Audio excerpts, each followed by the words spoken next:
Madame, Monsieur, bonsoir. Très ravi de vous retrouver pour ce nouveau numéro de votre émission Le Point. Le Point, cette émission qui passe au peigne fin les sujets et fait la une de l'actualité de la semaine. Comme vous le savez, l'actualité cette semaine a été très dense, très riche en rebondissements. Et pour en parler ce soir, nous recevons nos invités qui ne sont tout autres que des journalistes. Comme d'habitude, nous avons sur ce plateau Michel Tchadia, directeur de publication du journal La Ouara les Vainqueurs. Michel, bonsoir. Bonsoir Daniel et bonsoir à tous les téléspectateurs. Également sur ce plateau, Idelfonse Akbaki, directeur de publication du journal La Gazette du Golfe. Idelfonse, bonsoir. Bonsoir Daniel et bonsoir à tous les téléspectateurs. Voilà, je le disais tantôt, la semaine a été très riche en mouvements, en manifestations également. Nous avons eu assisté à deux grandes manifestations, l'une organisée par l'Union pour la République et l'autre organisée par le CAP 2015. Nous allons ouvrir les débats, les échanges avec la toute première marche organisée par UNIR. On suit l'élément, tout juste après, on revient en plateau avec les confrères pour les échanges. Ils étaient des milliers habillés en blanc et bleu ce vendredi dans les rues de Lomé. Eux, c'est les militants et sympathisants de l'UNIR, Union pour la République, qui, à travers cette marche, voulaient une fois encore témoigner leur soutien à la politique du président de la République, président de leur parti.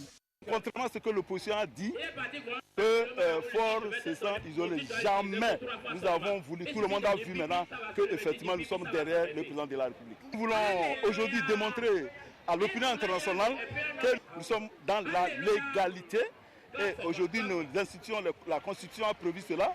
Et les jeunes sont sortis massivement pour dire que non, il ne faut pas faire l'amalgame.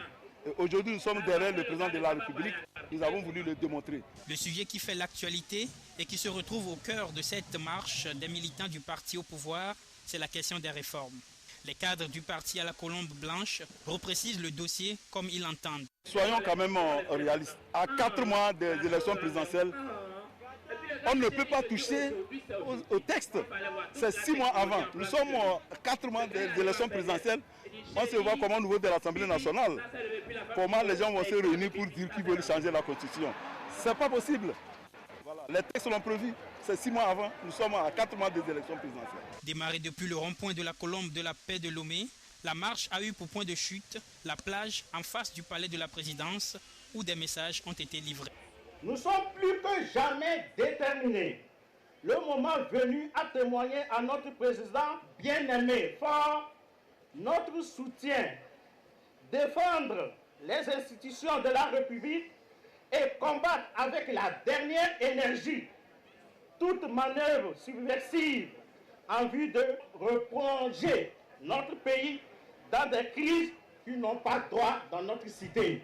Nous voudrons une fois encore vous dire grand merci pour la spontanéité et l'engouement apporté à ce grand rendez-vous. Tout en nous souhaitant bon retour chez nous, nous vous invitons à vous mobiliser davantage et à vous tenir prêts pour le rendez-vous du 28 novembre 2014. Parallèlement à cette marche de soutien du parti uni au président Faure, CAP 2015 était aussi dans les rues ce même vendredi pour réclamer, selon lui, des réformes constitutionnelles et institutionnelles avant l'élection présidentielle de 2015. Voilà, retour sur ce plateau. Michel Tchadia, on vient de suivre l'élément. Il s'agit de l'élément consacré à la marche de l'Union pour la République. Nous avons vu que les militants ont répondu donc également à cette marche. Mais ils réclamaient, ils marchaient pour demander à ce qu'on ne vote pas, on ne modifie pas la Constitution. Premier commentaire d'entre le jeu. Je pense que ce n'est pas le seul motif. Et vous avez vu des pancartes, des banderoles Voilà. qui comportaient beaucoup de choses en dehors de ne touche pas à ma Constitution.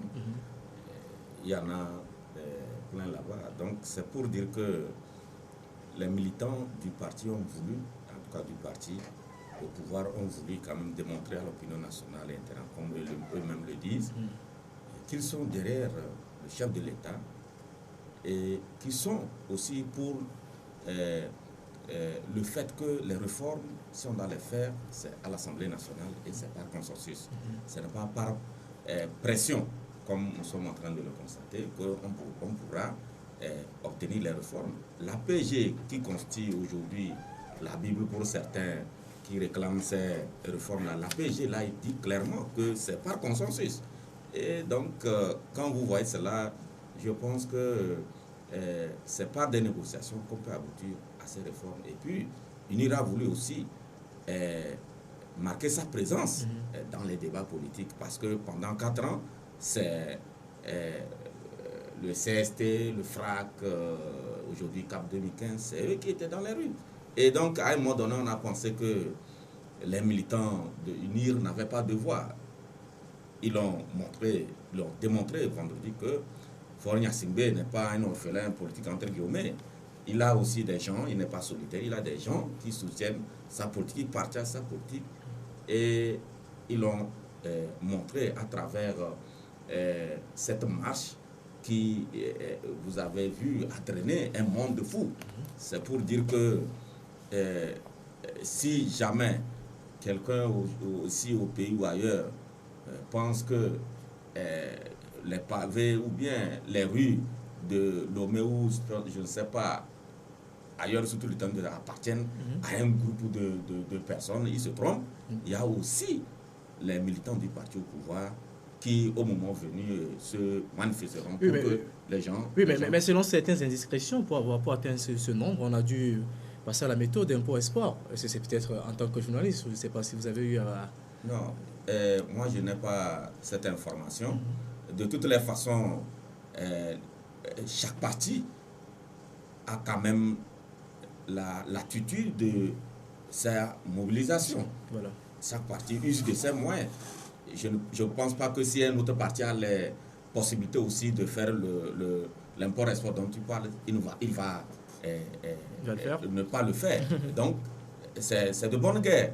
Moi, je ne sais pas, mais de toutes les façons, si moi j'étais à Saint-Cassis et je suis concerné par cette marche, je vais descendre. Si j'étais parti du Parti uni, et je devais descendre. Voilà. Donc, je ne trouve pas qu'il y a un problème à ce niveau. Et d'Alphonse, la majorité silencieuse, comme on l'appelle, a dit à chaque fois que l'opposition sera dans les rues, eux, ils descendront dans les rues. Et c'est sûr qu'on a assisté le vendredi dernier. D'abord, premier commentaire sur cette marche.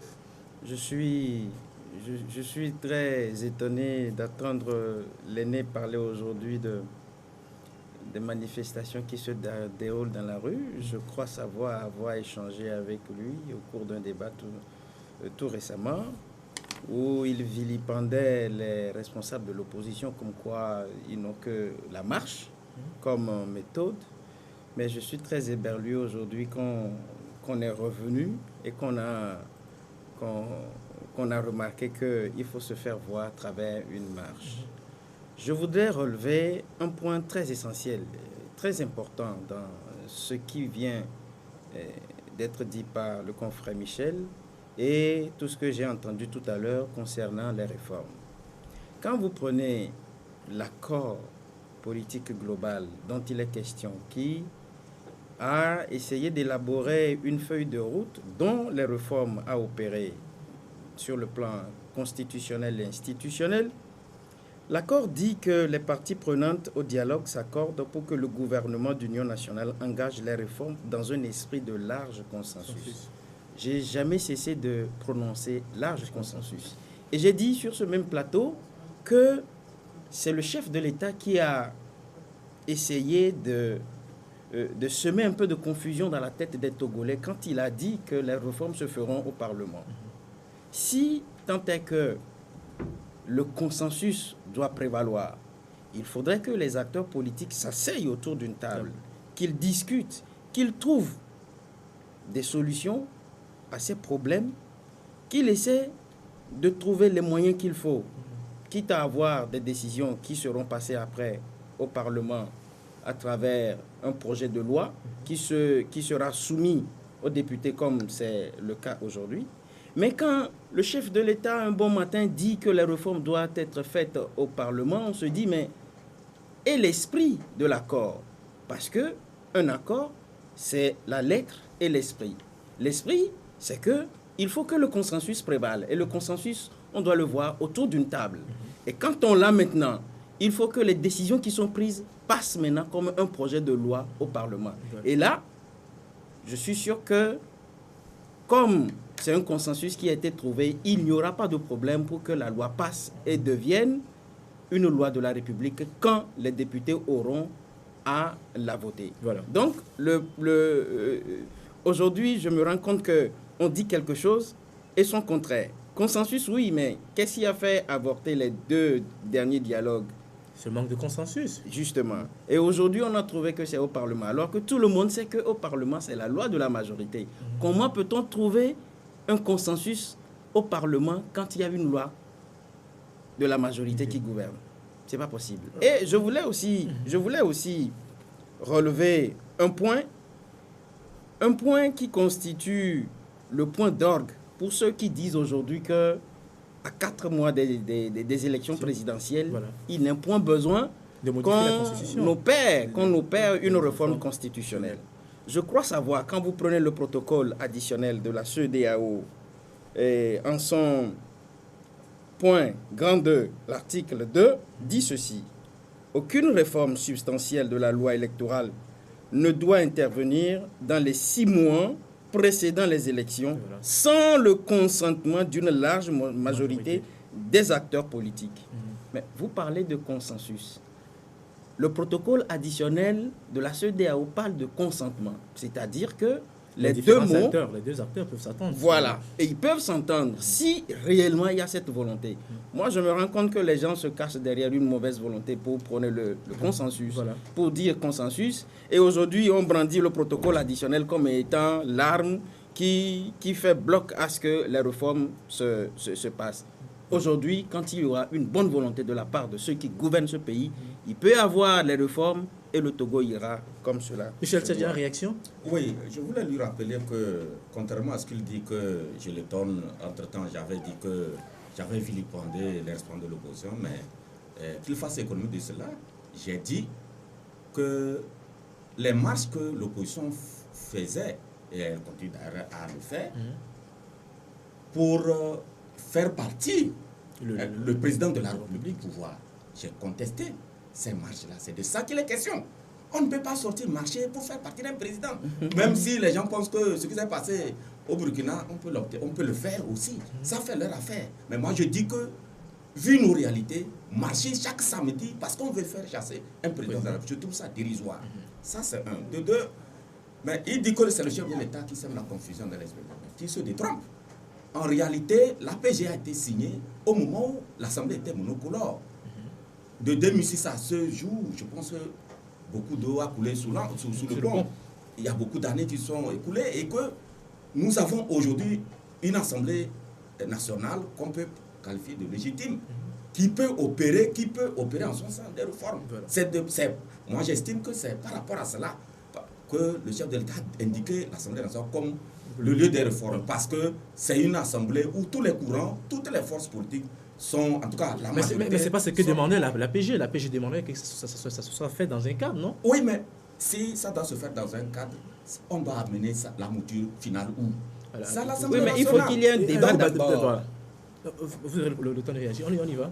Moi, je dis qu'il faut quand même qu'on discute quelque part. Ils l'ont fait. Mais les gens ont fait monter les enchères et tout, mais... Mais les discussions, même, franchement, on ne sait pas qu'est-ce qui a été dit, parce que là, les positions ont été tranchées. Tranchées, c'est quoi?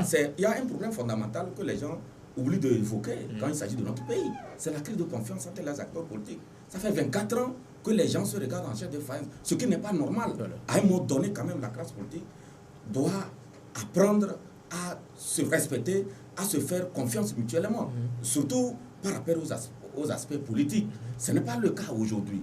Maintenant, dire que c'est le chef de l'État qui sème la confusion, je dis que, à mon avis, c'est une contre-vérité, parce que à partir du moment où nous avons une assemblée où toutes les forces politiques sont représentées, si les acteurs politiques trouvent qu'il est normal de discuter dans un angle d'une rue quelque part avant d'aller à l'Assemblée nationale, mais si c'était pas mais encore faut-il que toutes les forces, tous les acteurs politiques quand même puissent s'entendre sur le minimum. C'est ce qui n'est pas encore. D'ailleurs, quand le gouvernement a envoyé le projet de loi, la proposition de loi à l'Assemblée nationale concernant justement ces mêmes réformes, ça a été rejeté. Pourquoi?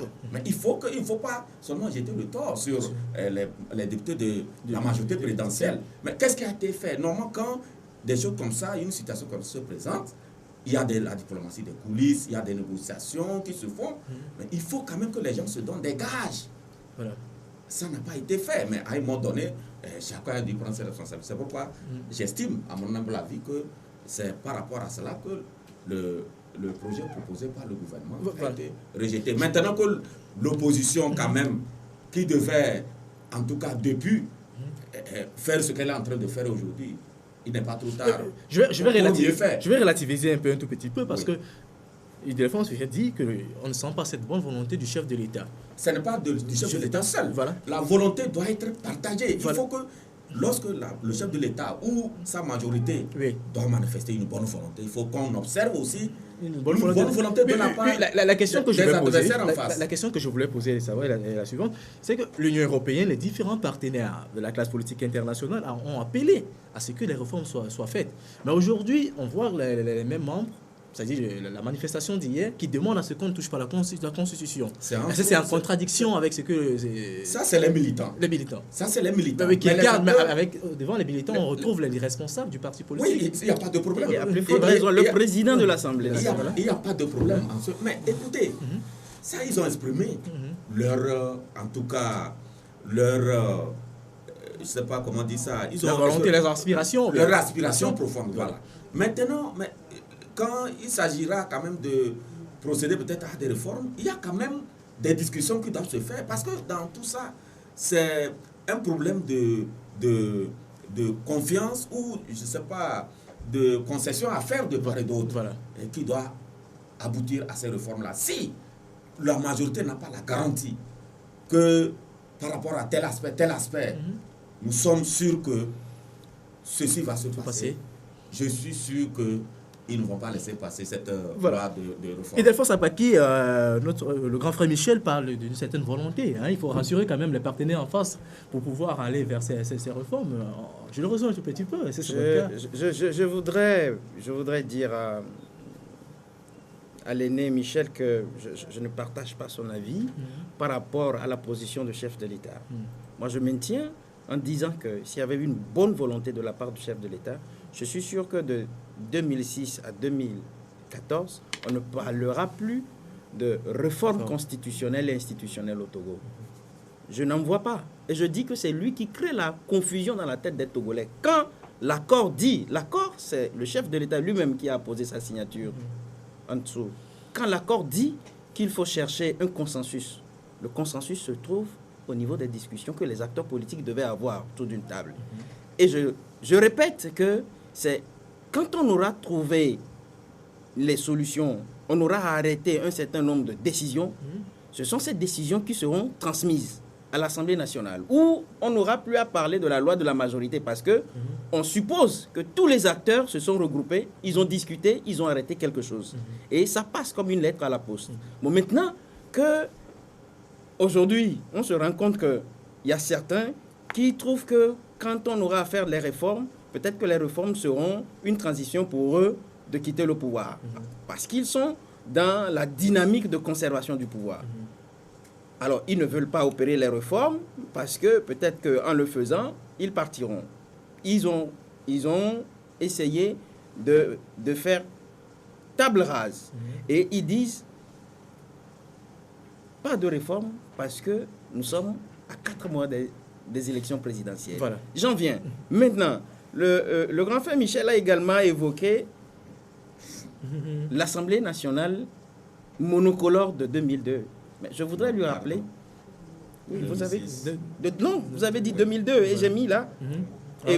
Et je dis, c'est cette même Assemblée nationale qui a modifié la Constitution en décembre 2002 pour baliser la voie au chef de l'État, feu le général Eyadema, pour briguer un quelconque mandat. Non, j'en viens. Si aujourd'hui on a trouvé que l'Assemblée nationale monocolore n'a pas fait le travail comme cela se devait, et on trouve que c'est l'accord politique global qui est maintenant la cheville ouvrière, je voudrais relever ceci. Celui qui connaît très bien le régime RPT, celui qui connaît très bien le régime RPT, et qui dit que pourquoi l'opposition n'avait pas pris part aux législatives de 2002. Je lui réponds, si le RPT veut faire quelque chose au Togo, il le fait. N'en déplaise à qui veut. J'ai donné l'exemple de la prise en otage des hauts conseillers de la République à l'époque. Vous avez vu, on a fait sortir des chars. Et pendant toute une journée, on a... Non, j'en viens, je suis en train de faire... Non, j'explique, laisse-moi... Michel, vous avez le temps de réagir, vous avez le temps de réagir. Quand tu étais... est venu pour parler que nous, on va parler... Non, vous aurez parlé, vous avez parlé. Non, vous avez eu tout le temps. Michel, vous aurez le temps de réagir. Vous avez eu tout le temps. Et j'explique que en 2002, c'est ce qui s'est passé. Et si on me dit aujourd'hui que c'est parce que l'opposition n'était pas à l'Assemblée en 2002, c'est pourquoi on a opéré ces modifications, je dis non. Voilà. Quand le RPT veut, il le fait. Voilà, on permet maintenant Michel de réagir, il a eu tellement de développement à faire. Il se mélange beaucoup, mon confrère se mélange beaucoup. Il parle comme si Faure Gnassingbé était président en 2002. Faure Gnassingbé en 2002 n'était pas président. Et d'ailleurs, c'est pas lui qui a révisé, qui a fait réviser cette constitution. Vous avez parlé par rapport à l'Assemblée monocolore. Oui, justement, je veux dire, il est venu au pouvoir en 2005. En 2006, on a signé la PG. Mais puisque à l'époque, on critiquait l'Assemblée nationale qui était en place, qu'elle était monocolore. Alors, pour ne pas la laisser, cette même Assemblée, opérer en son sein les réformes, c'est pourquoi on a voulu que ça soit fait dans un cadre beaucoup plus consensuel. Comprenez? Mais à partir du mois 2007, nous avons une Assemblée où toutes les forces sont représentées. Et tout récemment, nous avons une Assemblée où on retrouve pratiquement les mêmes forces. Mais je ne vois pas mal pourquoi. Moi j'étais l'un de ceux-là qui ont critiqué le fait qu'on a ouvert un cadre à Togo Telecom qu'on appelait pompeusement Togo Telecom 2. Que à partir du moment où l'Assemblée est là, il suffit de déclencher les diplomaties de coulisses, les négociations, les arrangements. Et chaque parti doit quand même donner les instructions à ses députés. Ça pourrait passer. Je veux proposer qu'on revienne un peu sur la marche du l'UNIR. Et Delphonse, on a vu que la population avait répondu massivement à cette marche. Et ça dit que la population aussi ne veut pas une modification de la Constitution. J'ai voulu répondre au prime abord quand vous lui avez donné premièrement la parole. J'ai voulu répondre à ça. Mais permettez que je glisse un petit mot là par rapport à ce que nous étions en train de dire tout à l'heure. Pour dire que, au fait, ce n'était pas parce que l'Assemblée était monocolore qu'on est allé à l'APG. C'est parce que la légitimité du chef de l'État était mise en cause. Et il fallait que les acteurs politiques essaient de trouver un terrain d'entente pour créer ce climat d'apaisement dans le pays. Ce n'était pas parce que il y avait une assemblée monocolore. Voilà. L'assemblée monocolore avait participé à foutre le bordel en modifiant la constitution pour permettre à Feu le général et Yadema, parce que Feu le général et Yadema voulaient coûte que coûte aller à un quelconque pouvoir. Voilà. Et maintenant, dire vous que me si parlez. L'opposition était allée à ces législatives-là, vous n'allez pas me dire que elle ne pouvait pas peut-être avoir en tout cas, je vous ai laissé parler. Le minimum pour bloquer cette réforme, cette révision. C'est pour dire que l'opposition s'est fait prendre dans son propre piège en refusant, parce que dites-moi, on a fait les élections d'abord en 99, les élections législatives, après les présidentielles de 98. L'UFC à l'époque, c'est eux qui sont aujourd'hui dans l'ANC. Oui. Qu'est-ce qu'ils disaient? Que les conditions ne sont pas réunies pour aller aux élections de 2002, élections législatives de 2002. Curieusement, on revise la même constitution, on retouche, on toilette, si vous voulez que je prête les mots le verbe très cher à Fambaré Natchaba. On toilette la constitution et ils vont à la présidentielle de 2003. Comment trouvez-vous une opposition qui... C'était une contradiction. Elle aurait ne pas pu participer à la présidence de 2003, que la communauté internationale peut-être allait réviser sa position et faire pression sur les...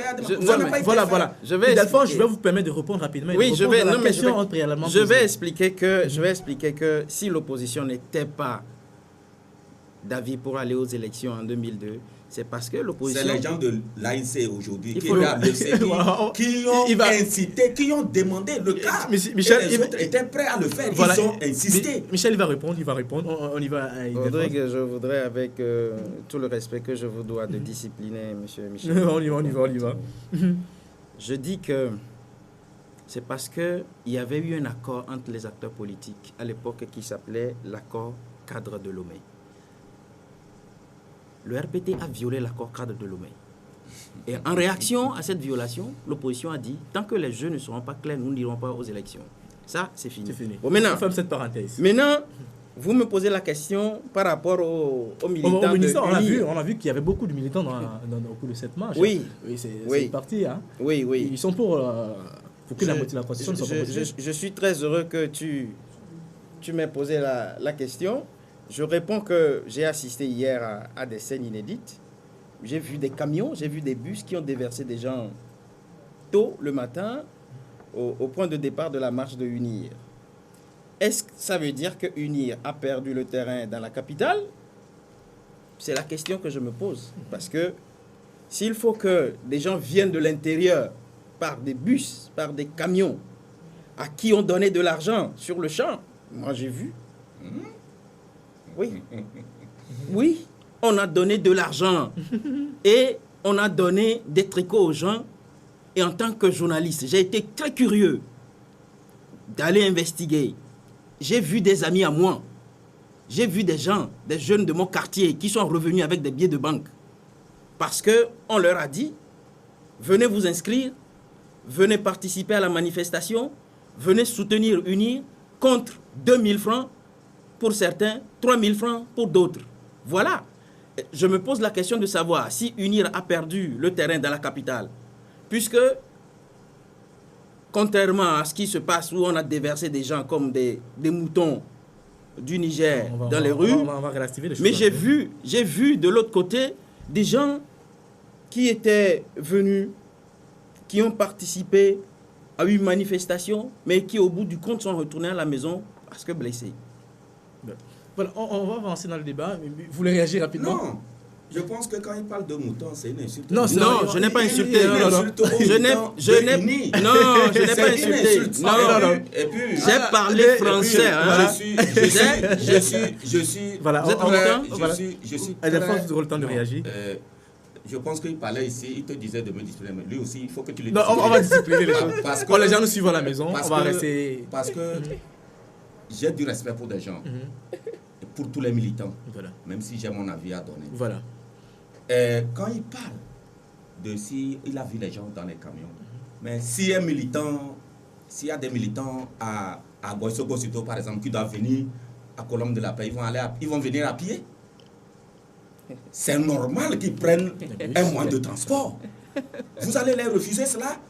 Ça, c'est un. De deux, quand ils parlent de pieds qu'ils ont, tu sais, ce discours-là, pendant des années, depuis la mouvance démocratique jusqu'à ce jour, c'est ce discours-là qu'on a toujours servi. Mais sur le terrain, ça a été constaté. Hier, ça a été constaté. Moi, je n'ai pas vu un militant. Vous dites que vous n'avez pas vu. Moi, attends. Dites que vous n'avez pas vu. Je dis que ce discours, on le sert tout le temps. Tout le temps. Oui, mais hier, donc aujourd'hui, ça ne dit rien aux militants du parti au pouvoir parce que c'est des gens qui sont convaincus de ce qu'ils sont en train de faire. Voilà, on va avancer dans le débat, mais là, cette question, franchement, sur le terrain, on était sur le terrain hier, on a vu à constater beaucoup de choses. On va garder nos avis personnels pour avancer un peu dans le débat. Vous avez sans doute appris ce qui s'est passé de l'autre côté au niveau de la seconde marche. Je vais parler de la marche du Cap 2015. Tout avait pourtant bien commencé, mais la marche s'est terminée en queue de poisson. Pourquoi? Découvrons dans ce reportage. Jeu de pierre contre gaz lacrymogène, c'est ainsi que s'est achevée la grande marche organisée ce vendredi par le CAP 2015. Ici, à la place Anani Santos, lieu où tout a dégénéré, les affrontements entre militants de l'opposition et forces de l'ordre ont duré plusieurs heures.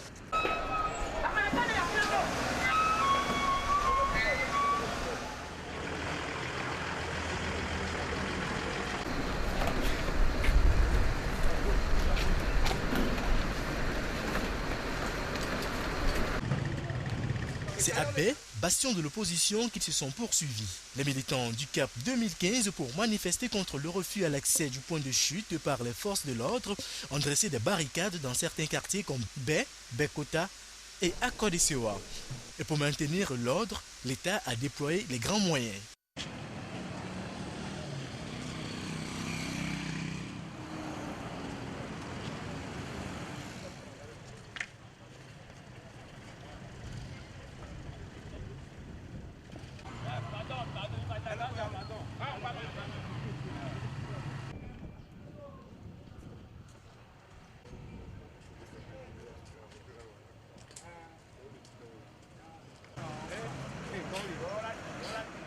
Tout avait pourtant bien commencé. Les militants de l'opposition avaient répondu massivement à l'appel de leurs responsables. Eh bien, c'est un sentiment de satisfaction. Notre objectif est atteint. En dépit de toutes les manœuvres pour décourager, les Togolais ont compris l'enjeu de la manifestation d'aujourd'hui et je voudrais les remercier. Parce que c'est ce que nous voulions depuis, en voulant créer une dynamique autour d'un candidat unique de l'opposition. Nous nous attendions à ce que les gens sortent massivement aujourd'hui. Ça ne peut qu'être un sentiment de satisfaction. Vous-même, vous avez constaté, la foule, c'est la foule des grands jours. Donc, vraiment, c'est un sentiment de joie, de satisfaction et de travail bien accompli. Alors, qui a touché à la Constitution unilatéralement? Et moi, je retiens dans la lettre adressée par le président François Hollande au président Blaise Compaoré, avant que celui-ci ne démissionne, je retiens que le président François Hollande dit vous pouvez modifier la Constitution, mais vous ne pouvez pas la modifier unilatéralement. Vous devez modifier de manière consensuelle.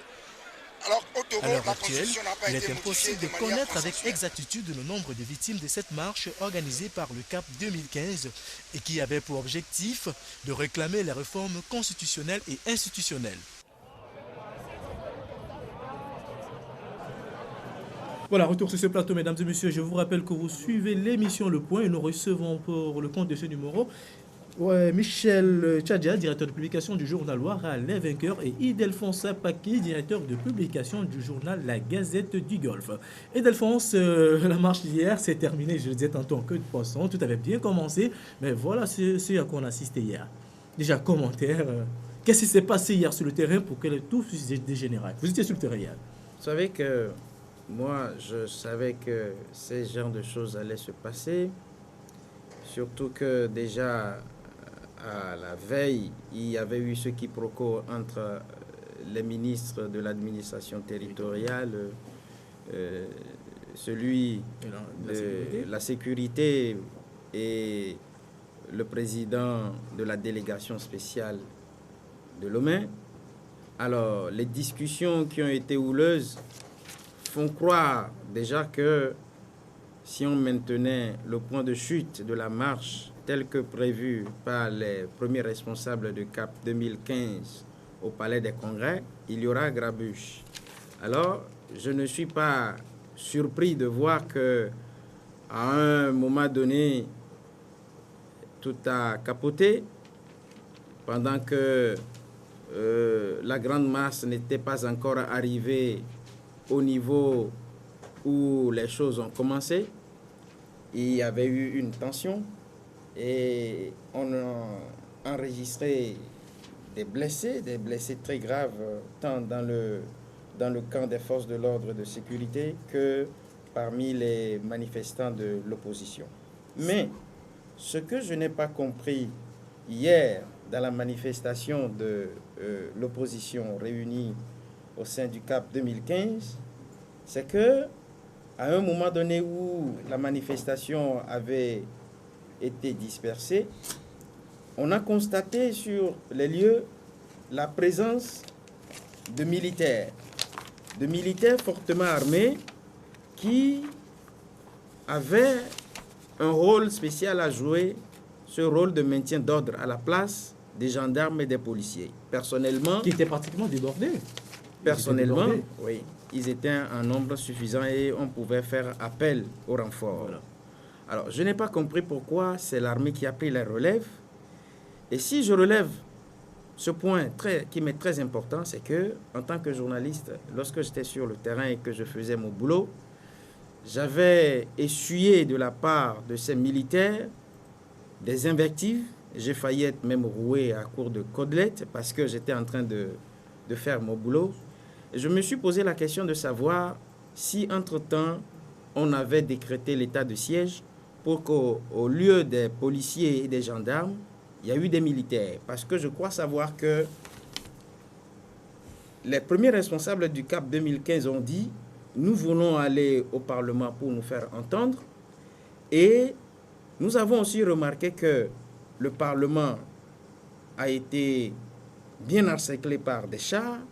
Pourquoi? On ne sait pas. Et que les travaux qui ont servi d'alibi aux deux ministres n'avaient plus eu lieu parce que on a appris aussi que les députés qui devaient se réunir, leur rencontre a été ajournée, mais au finish, on ne sait pas pourquoi la marche, arrivée à un moment donné, a pris cette tournure et que c'est la méthode forte que le gouvernement a employée pour venir à bout des militants du CAP 2015. Voilà, Michel Tchadja, vous avez sûrement, en tant que journaliste, eu écho de ce qui s'est passé hier.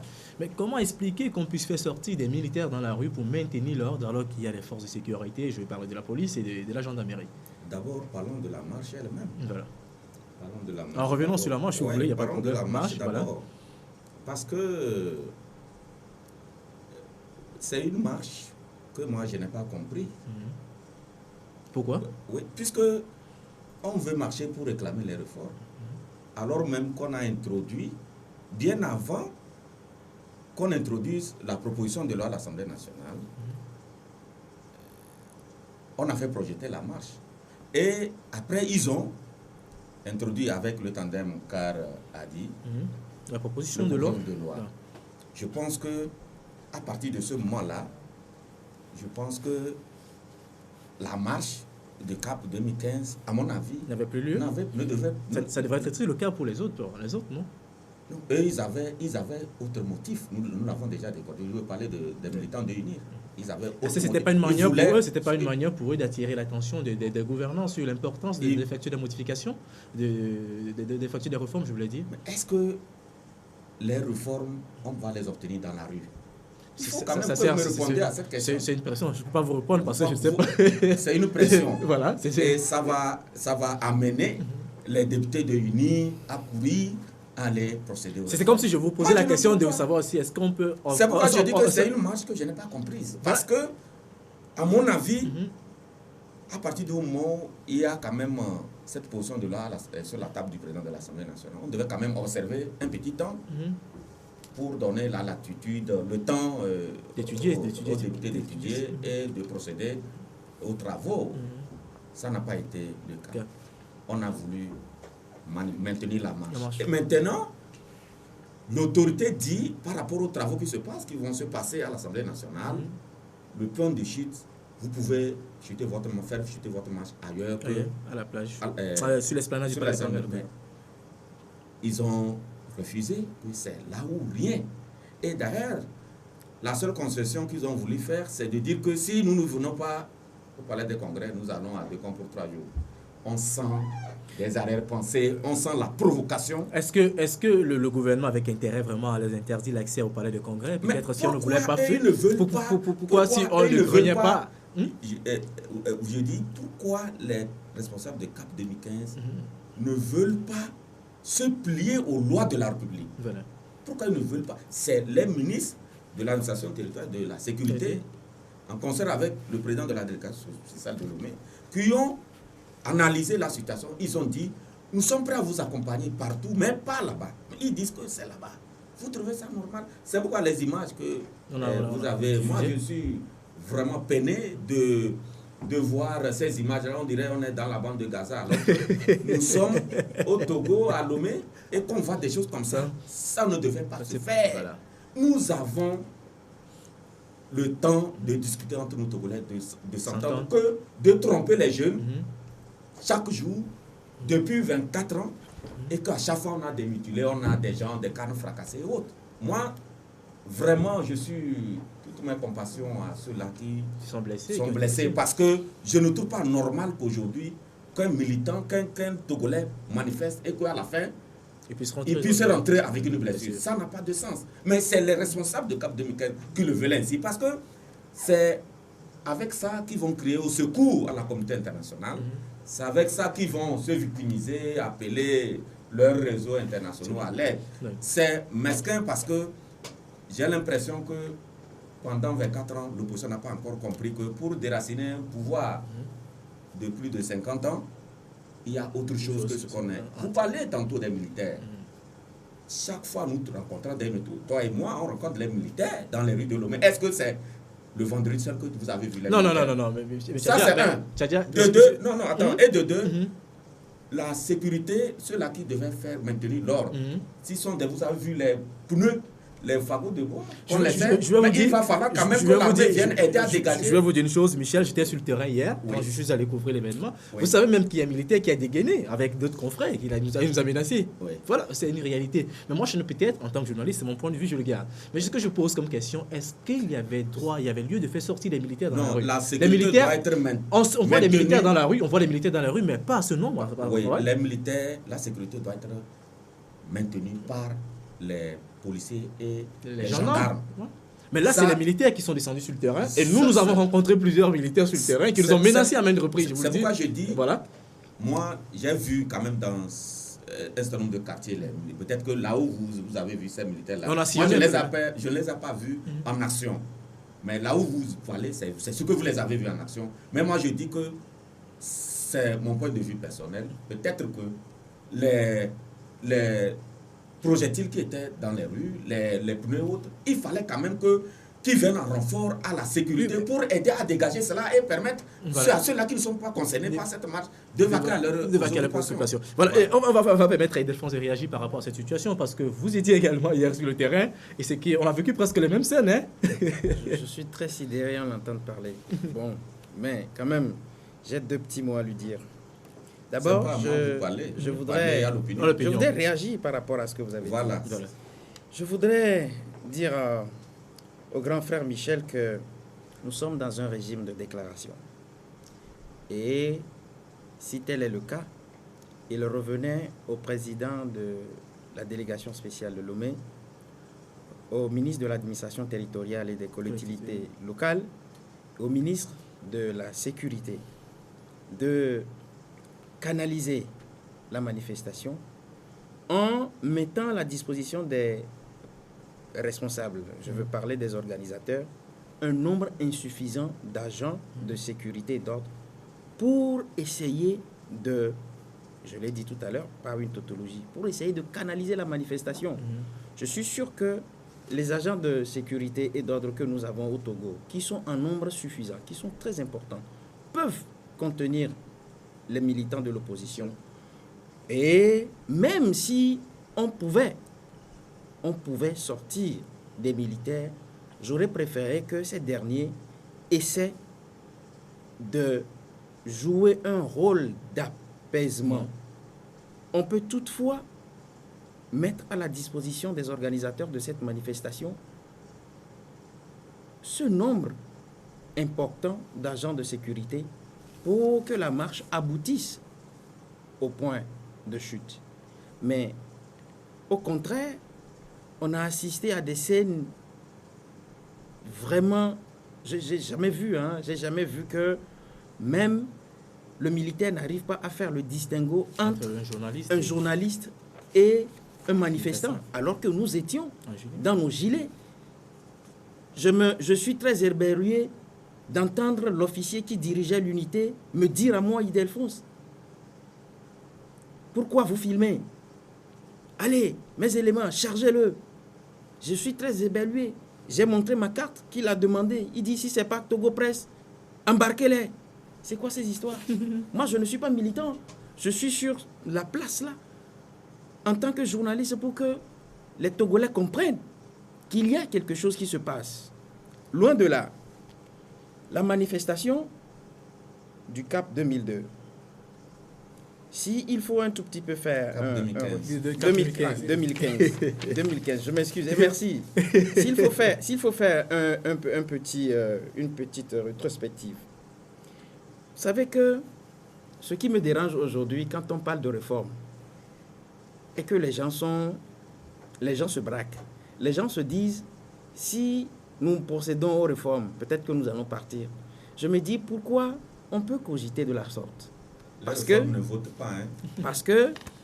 Parce que en 2005, quand feu le général Eyadema décédait, parce que tout est parti de là, quand feu le général Eyadema décédait, au lieu que l'on applique les textes de la loi fondamentale qui pose le problème de vacances de pouvoir et qui demande en son article 65 que l'intérim soit assuré par le président de l'Assemblée nationale, un groupe d'officiers a fait allégeance à M. Faure.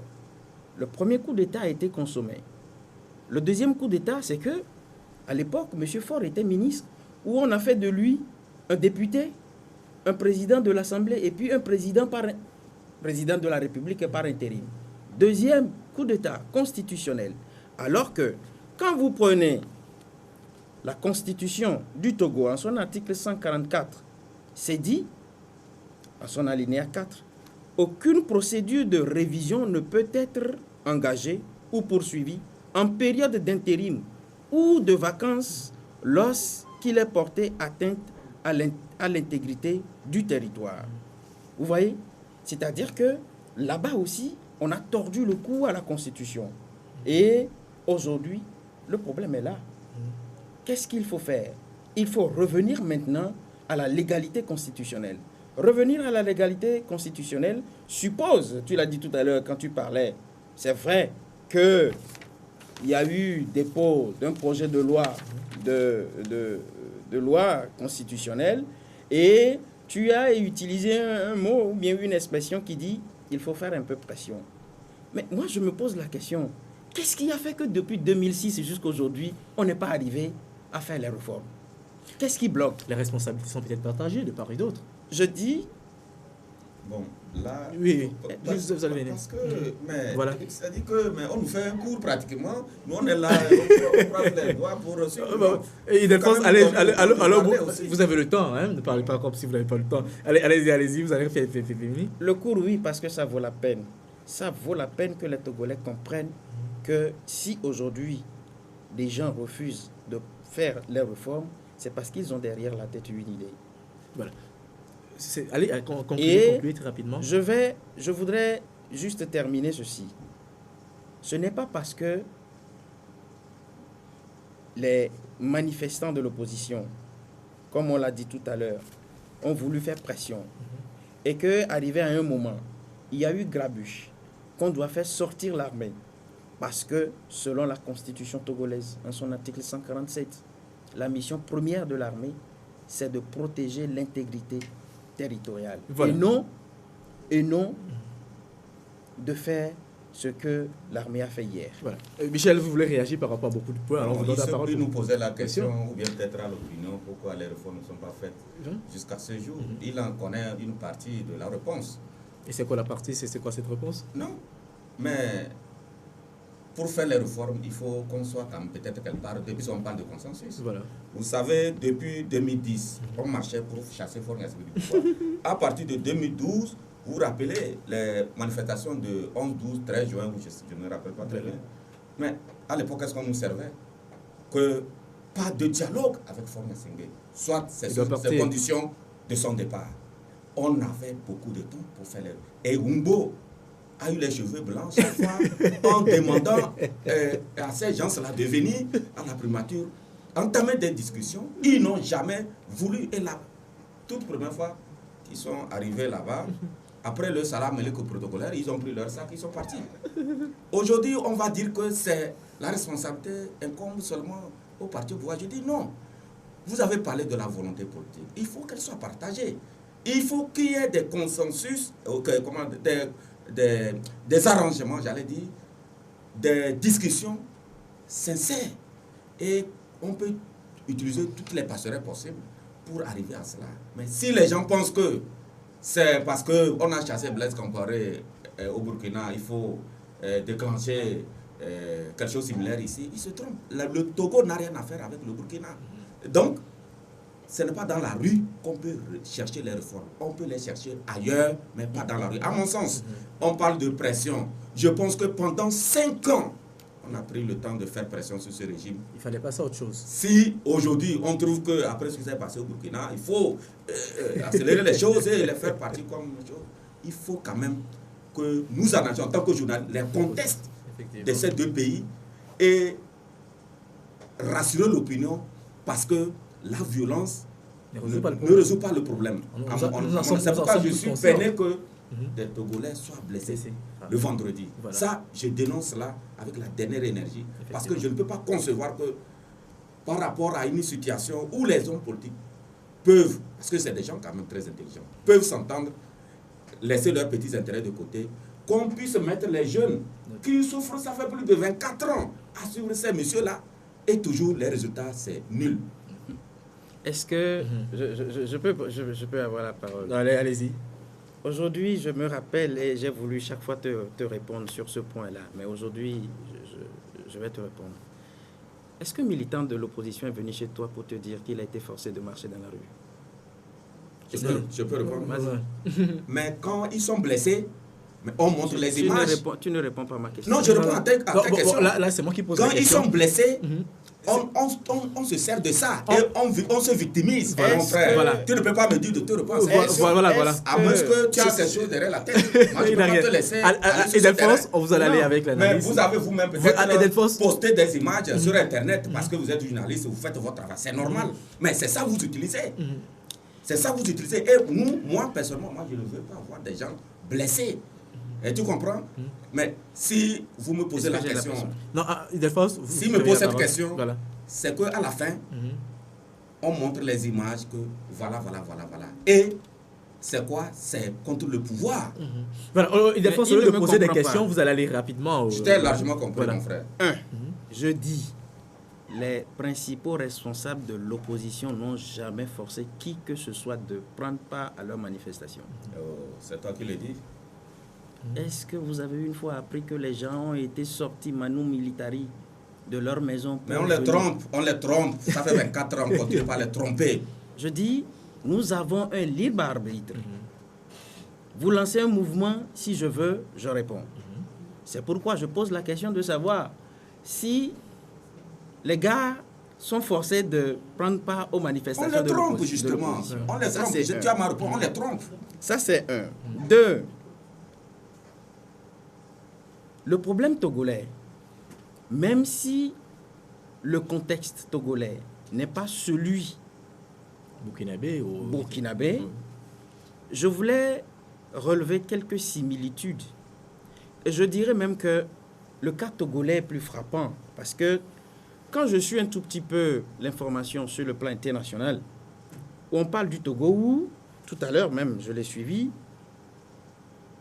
une famille a régenté. Un système a régenté, un régime a régenté le Togo pendant bientôt 50 ans.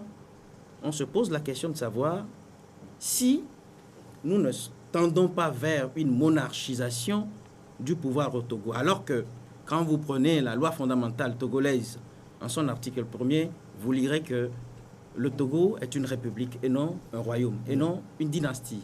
Voilà. On va avancer dans le débat. Vous savez, mesdames et messieurs, que le président de la République, Faure Gnassingbé Singbe, a rencontré hier samedi le leader de l'opposition, le chef de file de l'opposition. Je vais parler de Jean-Pierre Fabre. Nous allons l'écouter au sorti de cette audience. Nous sommes revenus le voir pour lui dire il est responsable de la situation. Il est, en tant que chef de l'État, il doit prendre des décisions. Et il est le seul concerné face à l'histoire. Bien, il a répondu que il y a une proposition de loi introduite par des députés de l'opposition à l'Assemblée nationale, qu'on laisse cette proposition suivre son cours normal et puis il espère que chacun fera preuve d'esprit de consensus pour que ces réformes soient adoptées.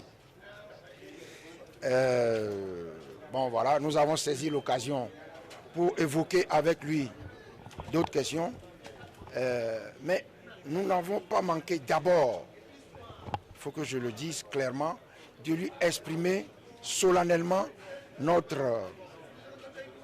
réprobation de la manière dont les choses se sont passées hier, du traitement que le gouvernement a fait de notre manifestation.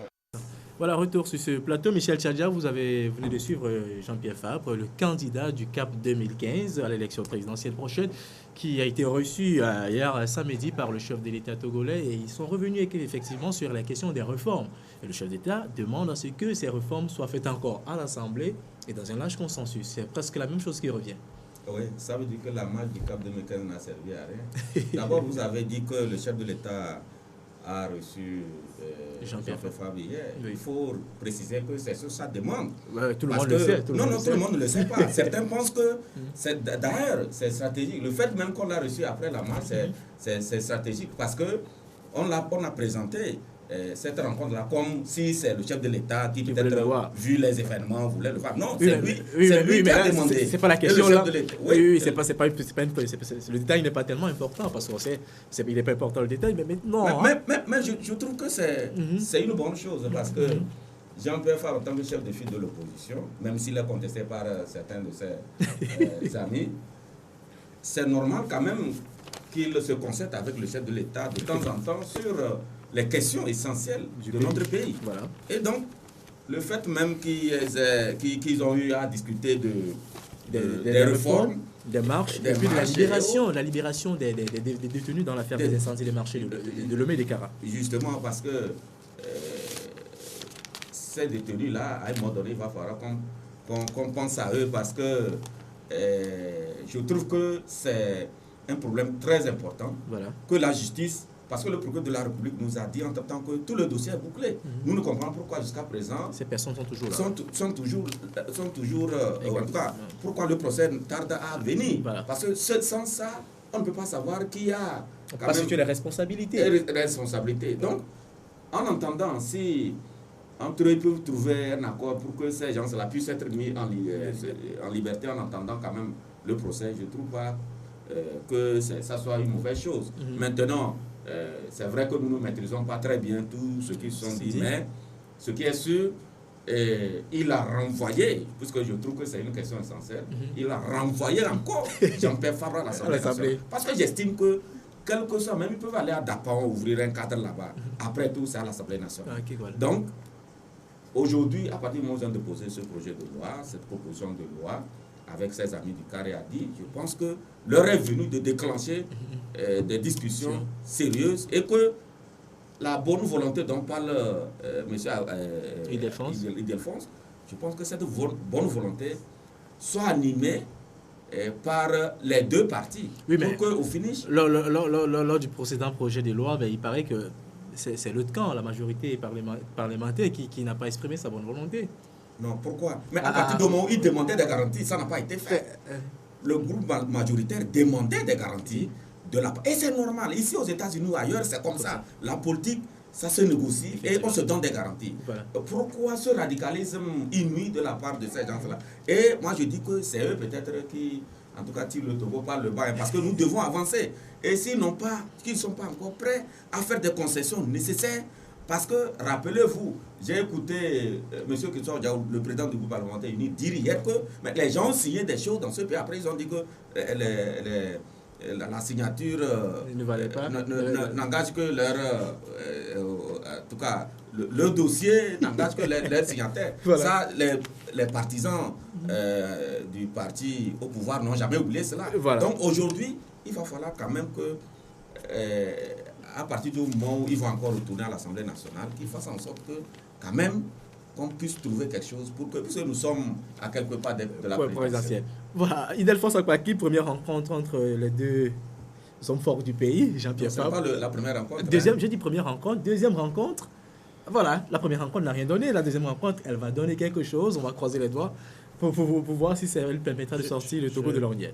Je crois que dans un pays... normal. Si le Togo était vraiment normal, c'est à ce genre de choses qu'on devait normalement assister. Le Togo est normal. Et voir deux acteurs politiques, le chef de l'État et puis le chef de file de l'opposition, se frotter la tête, c'est une bonne chose dans un État normal. Maintenant, les sujets qui ont été débattus, et tout à l'heure, on m'a fait savoir que j'ai fait l'histoire. Et je suis très heureux d'entendre l'aîné Michel nous faire l'histoire de 92 quand il paraphrasait tout à l'heure le professeur Ninevi qui avait dit à la conférence nationale souveraine que les accords ne concernaient nullement que leurs signataires. Ça, il a fait aussi l'histoire. Alors, moi, j'étais en 2002, lui, il est en 1991. Donc, vous voyez la durée. Bien, maintenant... il faut souligner que ce qui m'écoeure dans ces histoires-là, c'est le procès de ceux-là qui ont été présentés comme présumés dans l'incendie des marchés. Ce procès qui tarde à venir, qui me fait froid dans le dos et qui m'oblige aujourd'hui, en tant que citoyen togolais, à m'adresser au chef de l'État, comme lui-même il a discuté ce matin avec le chef de file de l'opposition, qu'il fasse tout, puisque c'est lui qui est le premier magistrat conformément à la loi fondamentale togolaise, qu'il fasse tout pour que tous ceux-là qui ont été arrêtés, je dis bien arbitrairement, parce que jusqu'à preuve du contraire, ils sont présumés arbitrairement, que ces personnes-là soient présentées devant les tribunaux, qu'un procès soit fait pour qu'on puisse situer les responsabilités de ceux qui ont posé cet acte odieux, macabre et lâche. Maintenant, pour ce qui concerne les réformes, parce qu'il a fait allusion tout à l'heure aux réformes, j'ai entendu Michel dire tout à l'heure que les gens ont refusé les compromis. Je ne sais pas quel genre de compromis qui ont été faits et qui a fait aujourd'hui qu'une majorité défie. Parce que ce qui s'est passé le 30 juin au Parlement togolais ne s'est jamais passé dans le monde, où la majorité a défié le chef de l'exécutif. Et s'il faut placer dans les contextes qu'il faut, je pense que l'Assemblée actuelle, notre Assemblée nationale actuelle ne devait plus avoir voix de vie. On devait la dissoudre. Et c'est l'une des conséquences que le rejet de la loi a produit plutôt. Et la deuxième conséquence, c'est que la majorité ayant refusé de voter les réformes, le projet de loi tel qu'envoyé, il revenait au président de la République de dissoudre l'Assemblée nationale parce que, je l'ai dit tout à l'heure, il y a eu motion de défiance. Donc, il faut rétablir et corriger tout cela pour qu'à l'avenir, le projet de loi, un nouveau projet de loi est déjà déposé, qu'on ne soit plus là à dire que les députés togolais ont voté à leur âme et conscience en défiant l'exécutif. Pendant tout le temps où, aujourd'hui, sur un plan purement géopolitique, tous les leaders, y compris ceux qui ont essayé d'animer la France-Afrique, disent qu'il n'y a plus besoin que des chefs d'État africains fassent plus de 2 mandats. J'ai entendu Robert Bourgui le dire, plus de soutien aux chefs d'État potentats, à ces hommes pour un quelconque 3e, 4e, 5e mandat. J'ai entendu le secrétaire général de l'Organisation internationale de la francophonie, Abdou Diouf aussi, tabler sur la table et dire 2 mandats, c'est fini. Voilà. Et donc, je voudrais qu'on prenne tout ça en compte pour que le prochain projet de loi qui sera déposé prenne en compte tout cela pour que au moins qu'on rétablisse la limitation des mandats au Togo. Voilà, un dernier mot. Non, moi je n'ai pas des injonctions à donner à l'Assemblée nationale comme il est en train de le faire. Heureusement que sa voix ne s'arrête qu'ici parce que les parlementaires, puisqu'il n'a aucune influence sur l'Assemblée nationale. Les parlementaires savent ce qu'ils ont à faire, que ce soit du côté de l'opposition, du côté du pouvoir. C'est des gens très responsables, très intelligents, à qui je fais confiance, ils vont peut-être dans leur discussion savoir ce qui est bon pour le Togo. Effectivement. Voilà. Merci à vous, Michel Tedja, directeur de publication du journal Ouara les vainqueurs. Merci d'être passé sur ce plateau. Merci également à vous, Ildefonse Apaki, directeur de publication du journal La Gazette du Golfe.